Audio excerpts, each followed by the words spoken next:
नमस्कार। आज चैत्र कृष्ण चतुर्दशी शके 1935 जागतिक रेड क्रॉस दिन सादर करत आहोत। ठाणे वार्ता। ठळक घडामोडी। स्थानिक संस्था कराच्या विरोधात व्यापाऱ्यांचा कडकडीत बंद।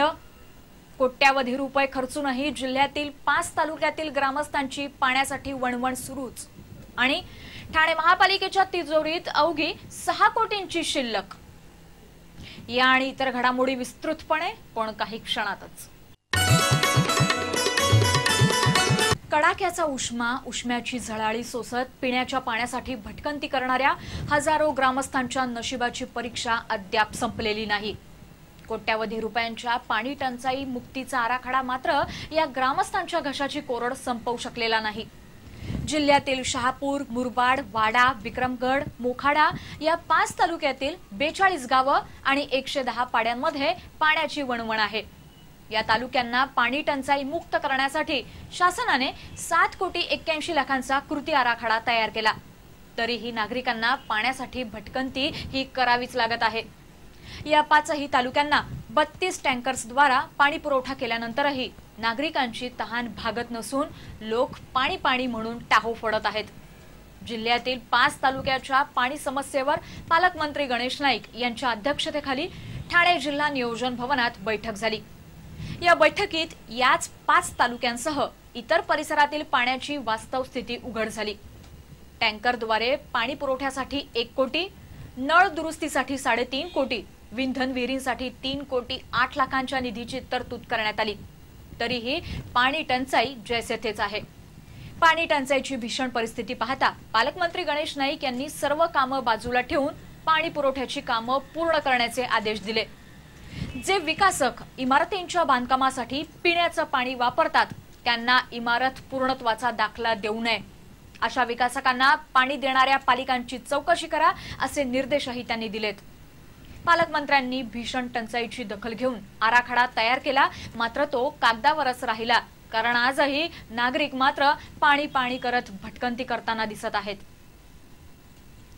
संजय गांधी निराधार योजनेनंतर आता केंद्र शासनाने दारिद्र्य निर्मूलनासाठी आणखी एक महत्त्वाचं पाऊल उचललं असून राष्ट्रीय ग्रामीण जीवनोन्नती अभियानाची स्थापना केली आहे। राज्यातील 10 जिल्ह्यांमधील 36 तालुक्यांमध्ये हे अभियान प्रभावीपणे राबवण्यात येणार असून यासाठी ठाणे जिल्ह्याची निवड करण्यात आली असल्याची माहिती जिल्हाधिकारी पी वेल्लेरासू यांनी एका पत्रकार परिषदेमध्ये दिली। हे अभियान राबवण्यासाठी जागतिक बँकेचं अनुदान मिळणार आहे। विशेष सामाजिक संस्थांचा सहभाग घेऊन दारिद्र्य रेषेखाली लोकांचा केवळ आर्थिक विकास न करता सामाजिक, आरोग्य आणि शैक्षणिक स्तर उंचावण्याचा प्रयत्न या अभियानामधून केला जाणार असल्याचं वेल्लेरासू यांनी सांगितलं। दारिद्र्याचं निर्मूलन करण्यासाठी ग्रामीण गरिबांना एकत्र आणून त्यांच्या सक्षम संस्था उभारणं, या संस्था मार्फत गरिबांना वित्तीय सेवा पुरवणं, गरिबांची आणि त्यांच्या संस्थांची क्षमता वृद्धी आणि कौशल्य वृद्धी करणं आणि शाश्वत उपजीविकेची साधनं उपलब्ध करून त्यांना दारिद्र्याच्या बाहेर येण्यासाठी मदत करणं हे या मोहिमेचं प्रमुख उद्दिष्ट आहे। महाराष्ट्र राज्य ग्रामीण जीवनोन्नती अभियानासाठी झटणाऱ्या विविध संस्था आणि हितसंबंधी व्यक्तींचा संगम या माध्यमातून घडवण्याचा मानस आहे। यात नागरिकांच्या संघटना, खासगी संस्था आणि त्यांचे सामाजिक बांधिलकी विभाग, शासकीय संस्था, अशासकीय संस्था आणि न्यायमंडळ यांच्या मार्फत करण्यात आलेल्या नाविन्यपूर्ण उपक्रमांचा शोध घेणं, त्यांच्यातल्या नाविन्याचा शोध घेऊन त्यांचा सन्मान करणं, भविष्यात अशा उपक्रमांना संस्थीय वित्तीय पाठबळ देऊन त्यांचं सार्वत्रिकीकरण करण्यात येणार आहे। 7 वर्ष हे अभियान सुरू राहणार असल्याचं पी वेल्लेरासू यांनी यावेळी सांगितलं। शीळ इमारत दुर्घटना प्रकरणी ठाणे महापालिकेचे प्रभारी आयुक्त श्यामसुंदर पाटील यांची ठाणे गुन्हे अन्वेषण विभागानं तब्बल 3 तास चौकशी केली। शीळफाटा येथील लकी कंपाऊंड मधील इमारत दुर्घटनेत 74 जणांचा बळी गेला होता। गुन्हे शाखेनं या संदर्भात आतापर्यंत 22 जणांना अटकही केली होती। ठाणे महापालिकेच्या लिपिकापासून उपायुक्तापर्यंत 9 जणांना अटक करण्यात आली होती।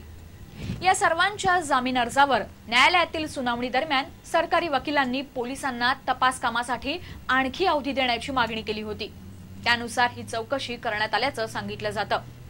यापूर्वी अतिक्रमण विभागाचे प्रमुख असलेले उपायुक्त प्रकाश बोरसे यांची देखील चौकशी करण्यात आली होती। त्यानंतर आता पालिका मुख्यालयात काल प्रभारी आयुक्त पदावर असलेल्या श्यामसुंदर पाटील यांची चौकशी करण्यात आली। या चौकशीत मुंब्रा प्रभाग समितीमधील दिवाशीळ विभागासाठी नियुक्त करण्यात आलेल्या अधिकारी कर्मचाऱ्यांची माहिती घेण्यात आल्याचं सांगितलं जातं। ठाणे महापालिकेच्या तिजोरीच्या चाव्या आपल्याकडेच राहाव्यात यासाठी सध्या शहाचं राजकारण सुरू असून त्यात आता मुख्यमंत्र्यांनाही भरीला घालण्यात आला आहे। महापौर हरिश्चंद्र पाटील यांनी स्थायी समिती सभापती पदाच्या निवडीसाठी बोलवलेल्या विशेष सभेला मुख्यमंत्र्यांनी स्थगिती दिली आहे। तसंच ही सभा का लावण्यात आली याचा खुलासाही 1 महिन्याच्या आत करण्याचं महापौरांना सांगण्यात आलं आहे। ठाणे महापालिकेच्या स्थायी समितीमध्ये आघाडी आणि युतीचं पक्षीय बल समसमान आहे।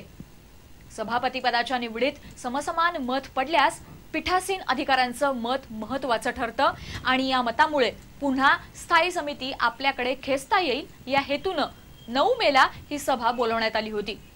पण आघाडीच्या नेत्यांनी ही सभा होऊ नये यासाठी केलेले प्रयत्न यशस्वी ठरले आहेत। स्थायी समिती सभापती पदाचा 1 वर्षांचा कार्यकाळ संपला नसताना ही निवडणूक लावण्यात आल्याचं काँग्रेस राष्ट्रवादी काँग्रेसचं म्हणणं होतं। मुख्यमंत्र्यांनी या सभेला स्थगिती दिल्यामुळे पुन्हा स्थायी समिती सभापती पद आपल्याकडे खेचण्याचा शिवसेनेचा प्रयत्न अयशस्वी ठरला आहे। पण आता यावरून न्यायालयीन लढाई सुरू होण्याची शक्यता दिसत आहे। ठाण्यातील डॉक्टर शांतिकुमार चिवटे हे गुदद्वाराच्या कर्करोगावर चीनमध्ये होणाऱ्या कॅन्सर काँग्रेसमध्ये शोध निबंध वाचणार आहेत। चीनमधील जियान प्रांतात 22 ते 24 मे दरम्यान ही परिषद होणार असून चिवटे यांना विशेष आमंत्रण देण्यात आलं आहे। आज एका पत्रकार परिषदेत त्यांनी ही माहिती दिली। डॉक्टर शांतिकुमार चिवटे यांनी विकसित केलेल्या नवीन शस्त्रक्रियेच्या पद्धतीमुळे या कर्करोगाची जटिल समस्या कमी होण्यास मदत होणार आहे। भारतापेक्षा परदेशामध्ये हा कर्करोग जास्त आढळतो। परदेशातील खाण्यापिण्याच्या पद्धतींमुळे या कर्करोगाचं प्रमाण वाढलं असल्याचं चिवटे यांनी सांगितलं। सध्याच्या प्रचलित वैद्यकीय शास्त्रानुसार या कर्करोगावर उपाय हा जटिल आहे। यामध्ये रुग्णास होणारा त्रास वेदनामय आणि मोठ्या स्वरूपाचा असतो। मात्र आपण विकसित केलेल्या नवीन शस्त्रक्रियेच्या पद्धतीमुळे रुग्णाला फारसा त्रास होत नाही असं सांगून आतापर्यंत अशा प्रकारे 54 रुग्णांवर ही शस्त्रक्रिया यशस्वीपणे केल्याचा दावा चिवटे यांनी यावेळी केला। चिवटे यांच्या या शस्त्रक्रियेसंबंधीचा शोध निबंध इंडियन जर्नल ऑफ सर्जरीमध्येही प्रकाशित झाला आहे। स्थानिक संस्था कराच्या विरोधात उपहारगृह व्यापारी तसंच उद्योजकांनी आजपासून आयोजित केलेला बेमुदत बंद यशस्वी करत शासनाला स्थानिक संस्था कराच्या विरोधातील एकजूट दाखवून दिली। या बंदमधून यावेळी भाजीपाला तसंच सार्वजनिक वाहतूक व्यवस्था वगळण्यात आली होती। त्यामुळे सर्वसामान्य माणसाला या बंदचा फारसा त्रास जाणवला नाही। शासनानं 1 एप्रिल पासून मुंबई महापालिका वगळता इतर महापालिकांमध्ये जकात कर रद्द करून स्थानिक संस्था कर लागू केला आहे। मात्र स्थानिक संस्था कराला व्यापारी वर्गाचा तीव्र विरोध आहे। स्थानिक संस्था करातील अटी जाचक असल्याचं व्यापारी वर्गाचं म्हणणं आहे। या बंदमध्ये उपहारगृह चालकही सहभागी झाल्यामुळे रोज बाहेर जेवणाऱ्यांचे चांगलेच हाल झाले। त्याचप्रमाणे हातावर पोट अवलंबून असणाऱ्यांचेही चांगलेच हाल झाले। प्रतिदिन 1100 रुपये खरेदी विक्री करणाऱ्या व्यक्तीला स्थानिक संस्था कर लागू होणार आहे।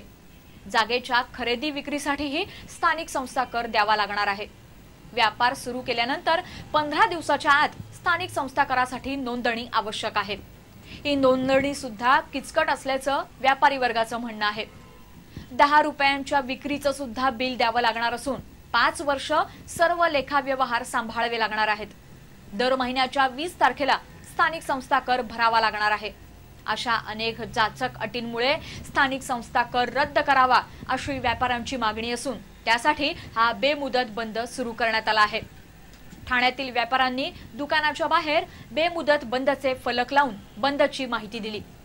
या बंदमुळे ठाण्यातील रेल्वे स्थानक रस्ता, बाजारपेठ रस्ता, गोखले रस्ता, राममारुती रस्ता असे नेहमी गजबजलेले रस्ते शांत दिसत होते। सर्वत्र सामसूम असल्यामुळे रस्त्यावरून चालणंही सुलभ झालं होतं। ठाणे महापालिका क्षेत्रामध्ये स्थानिक संस्था कर लागू झाल्यापासून महापालिकेला मोठा आर्थिक फटका बसला आहे। ठाणे महापालिकेचं उत्पन्न हे जकातीच्या स्रोतातून येत होतं, पण 1 एप्रिल पासून राज्य शासनानं जकात बंद करून स्थानिक संस्था कर लागू केला। त्यामुळे महापालिकेच्या उत्पन्नाचा मुख्य स्रोतच आटला आहे। ठाणे महापालिकेच्या तिजोरीत अवघे 6 कोटी रुपये शिल्लक असल्याची माहिती सभागृहात आज देण्यात आली। स्थानिक संस्था कराचे प्रमुख केडी निपुर्ते यांनी सभागृहात माहिती देताना सांगितलं की ठाणे महापालिकेच्या कामगारांचं पुढच्या महिन्याचं वेतन देण्याच्या संदर्भात प्रश्नचिन्ह निर्माण झालं आहे। ठाणे महापालिकेच्या तिजोरीमध्ये 40 कोटी रुपये असून त्यापैकी 33 कोटी हे शासनाकडून अनुदान म्हणून आलं असल्याची निपुर्ते यांनी यावेळी माहिती दिली।